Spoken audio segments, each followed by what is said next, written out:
Hey universe, this is Joseph Irwin Aladriel with the Cosmic Embassy, and I'm so excited to bring you this next project, which is the Cosmic Embassy podcast. Welcome to episode 0. If you're unfamiliar with me, my name is Joseph Irwin Aladriel, and I'm a vocalist, a mentor, a speaker, all those good things. And through the course of this working the Embassy podcast, I hope to impart a sense of the richness and well-being of the universe. And I intend for us to resonate together in this unfolding song of creation. It is my desire to honor through this working all the brilliant inventors and pioneers who've created and lived and died in secret projects, sometimes with little or no appreciation. And to those great ones, know you're respected and loved deeply. In the episodes that follow, I'll share many powerful pieces of information on an ongoing basis. My goal is to make more resonance in the song of the Earth Collective, and we'll have a lot of fun while we're doing it.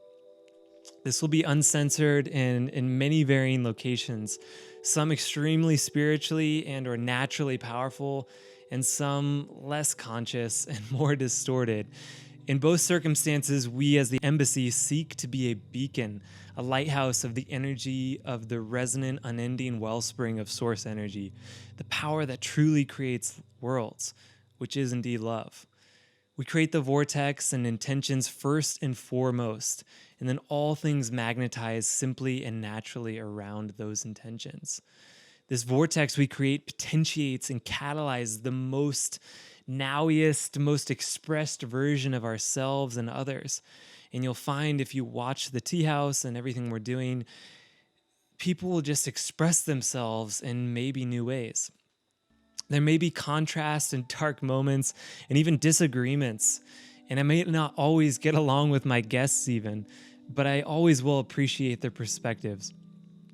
I'll go into those dark corners to further define the light, but I'm not going to dwell in those dark places. I'll turn my eyes towards the inspiration, the bliss, the guidance, and I'll consistently grasp the golden thread of the optimal timeline, at least as much as possible.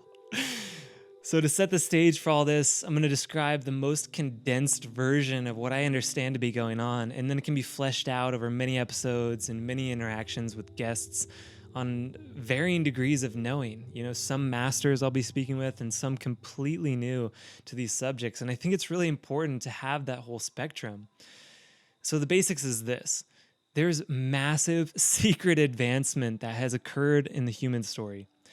That which has been told to us on the surface is but a tiny drop of the ocean of that which we've become and achieved already right now. This includes many powerful energy generation devices, yes, anti-gravity, and even teleportation, but also spiritual awareness and the true history of our heritage as humans, and I mean all humans. Now, these technologies, they're not something new. A lot of these technologies have been tested for years and have now been executed like a well-oiled machine. And some are used every day in secret projects and programs. Furthermore, there is a massive extraterrestrial presence. Some of them are very much like us, and some very exotic. And this is infinitely tied to the entire history of humanity. We were never, ever separated, never alone. Many of these beings would be very familiar to us, and some could even walk amongst us unnoticed, and perhaps do. I'll get into that more as we go, but the most important statement is the universe is full of life, and non-terrestrial intelligence has always been a part of all of the human story. There are simply seasons of our awareness of our macro family. There's a common thread throughout history that becomes more and more obvious during the up cycles of the light increasing, like right now. Lastly, it's vital to remember that the universe is a fractal one and all inseparable from the one fractal whole. And as such, there's a congruency of the patterns and laws that govern each fractal whole. And there are indeed other universes, other fractal wholes, but that's for a later discussion. Observing and understanding the laws and patterns that are all around us, even in our daily life and in our body, it illuminates the laws and patterns above and below, in the macro and the micro. The The universe is alive, and just like your body, it's always moving towards homeostasis and equilibrium. The universe, in fact, wants you to thrive because you're part of its body.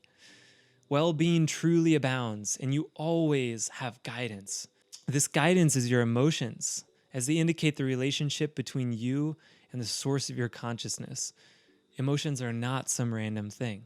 I'll be getting into all this with my guests as we go forward in the Cosmic Embassy podcast and in separate videos I release on the Cosmic Embassy. So be easy about all this. Even though we go into serious subjects at times, we bring with us the power that creates worlds, the levity of source energy. If you get excited about this project we're doing, the Cosmic Embassy, and you want to assist or be part in some way, whether it be coming to a festival, helping us with the tea house, or contributing your video skills or graphic design, or if you want to donate, anything, I encourage you to find our contact and reach out. So to start off the podcast, we were at ECETI Ranch in Washington State, James Gilliland's house, basically. Really, really, really incredible place. We had several episodes that were filmed there with Jordan Sather and the guys from Edge of Wonder, James Gilliland himself, of course, and some other really amazing people. Shout out to Lauren. We, of course, had some challenges along the way. We were actually finishing the tea table, which you'll see while we were at the previous festival, and the whole first day of ECETI, I didn't even see a single speaker because I was just finishing this tea table, which you're going to see a lot more of. But it was definitely worth it, and I think you'll agree. One of the major challenges we had at ECETI was it was extremely windy, extremely bright, gorgeous, amazing place. I was jumping in the river right next to ECETI one of the days, and somebody comes running after me and actually is like, "Oh my God, your tea tent flew away." And I just freak out, and I'm like, "What do you mean the tea tent flew away?" Because all of our equipment's in there. The tea table we had just built is in there. So I run back over.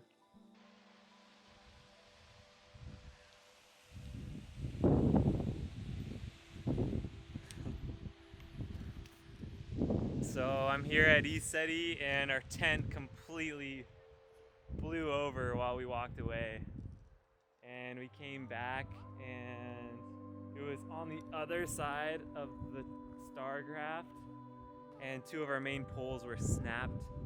And so that was like a little stress point, but we're gonna get it figured out. And I find that everything was perfect, and not a single thing was disturbed. It kind of felt like a miracle. So besides those little hiccups, everything was overwhelmingly positive. There was an excellent river, as I mentioned, of this glacial water coming from Mount Adams. It was extremely cold, and I encouraged many different people to jump in it. I jumped in it every single day. 3, California, motherfucker!